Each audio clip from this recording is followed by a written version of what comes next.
Hello everyone, welcome back to Zing Study. अक्सर आपने ऐसे सेंटेंसेस बहुत बार सुने भी होंगे और बोले भी होंगे, जैसे कि वह आने में बहुत देर लगाती है, तुम लिखने में बहुत वक्त लगाते हो, वे काम करने में बहुत समय लगाते हैं, वह तैयार होने में बहुत देर लगाएगा, उसने कमरे को साफ करने में बहुत वक्त लगाया। इस तरीके के कई बार सेंटेंसेस आपने बोले होंगे। इन सभी सेंटेंसेस में देखा जाए तो एक चीज़ बहुत कॉमन है, बहुत देर लगाना, बहुत वक्त लगाना या बहुत समय लगाना।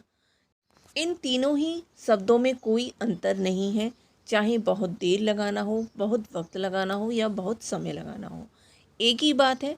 पर जब कभी भी हम वाक्य बोलते हैं तो हम इनमें से किसी का भी इस्तेमाल कर लेते हैं। तो आज की क्लास में आप कुछ इसी तरीके के सेंटेंसेस को फ्रेम करना सीखने वाले हैं।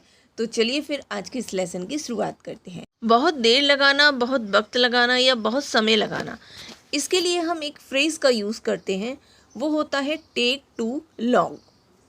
और जैसा कि टेक एक वर्ब है तो इसकी कुछ फॉर्म्स भी हैं।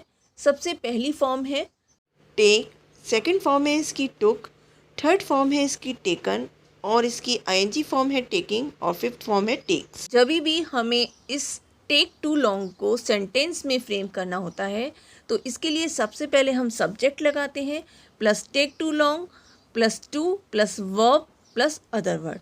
फॉर एग्ज़ाम्पल, वह आने में बहुत देर लगाती है। तो यहाँ पर सबसे पहले हम लगाएंगे सब्जेक्ट, सब्जेक्ट हमारा है शी, और इसके बाद लगाएंगे हम टेक टू लॉन्ग। और जैसा कि ये टेंस है प्रेजेंट इंडेफिनिट का, तो जो टेक है उसमें हम एस लगाएंगे और इसके बाद हम लगाएंगे टू और वर्ब लगेगी हमारी आने की।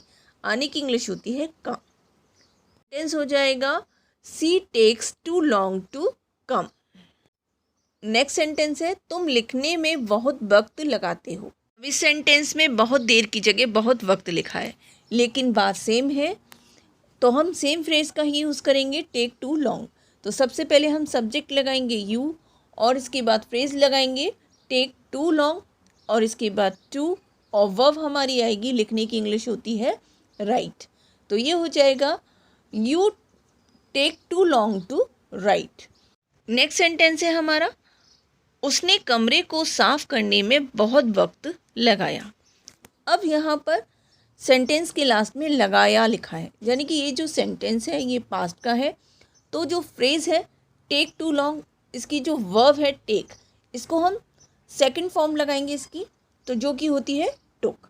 तो सबसे पहले हम लगाएंगे सब्जेक्ट ही, फिर इसके बाद फ्रेज़ लगाएंगे टुक टू लॉन्ग, इसके बाद टू और इसके बाद साफ़ करने की इंग्लिश होती है क्लीन और इसके बाद अदर वर्ड है हमारा कमरे को, द रूम। तो ये हो जाएगा he took too long to clean the room. Next sentence है वे काम करने में बहुत समय लगाते हैं। अब यहाँ पर बहुत देर की जगह लिखा हुआ है बहुत समय, तब भी सेम फ्रेज का ही यूज़ करेंगे। तो ये बनेगा they take too long to और इसके बाद काम करने की इंग्लिश होती है डू वर्क। वर्ब हमारी है यहाँ पर डू और इसके बाद अदर वर्ड है हमारा वर्क। तो ये हो जाएगा they take too long to do work. Next sentence है वह तैयार होने में बहुत देर लगाएगा। अब इस सेंटेंस में सेंटेंस की लास्ट में गा गी गे आया है, यानी कि गा आया है, तब ये सेंटेंस है फ्यूचर का। तो यहाँ पर सब्जेक्ट के बाद हम विल का यूज़ करेंगे। सब्जेक्ट है हमारा ही, इसके बाद आएगा विल और इसके बाद हम फ्रेज लगाएंगे टेक टू लॉन्ग, इसके बाद टू और तैयार होने की इंग्लिश होती है गेट रेडी। ये हो जाएगा he will take too long to get ready. उन्होंने यहाँ पहुँचने में बहुत समय लगा लिया। तो यहाँ पर ये जो सेंटेंस है ये पास्ट का है। सबसे पहले सब्जेक्ट लगाएंगे, उन्हें की इंग्लिश दे, और पास्ट का है तो टेक की सेकंड फॉर्म का यूज़ करेंगे टुक। दे टुक टू लॉन्ग टू और इसके बाद पहुँचने के लिए आप चाहें तो रीच भी लगा सकते हैं या गेट लगा सकते हैं। रीच और यहाँ की इंग्लिश होती है हियर। ये हो जाएगा they took too long to reach here या गेट हियर। अब एक सेंटेंस आपके लिए है जिसे आप फ्रेम करेंगे। सेंटेंस है सच बोलने में तुमने बहुत वक्त लगा दिया। यदि आज की क्लास आपको अच्छी लगी है और इससे कुछ सीखने को मिला है तो चैनल को लाइक शेयर सब्सक्राइब करना ना भूलें। मिलते हैं नेक्स्ट क्लास में।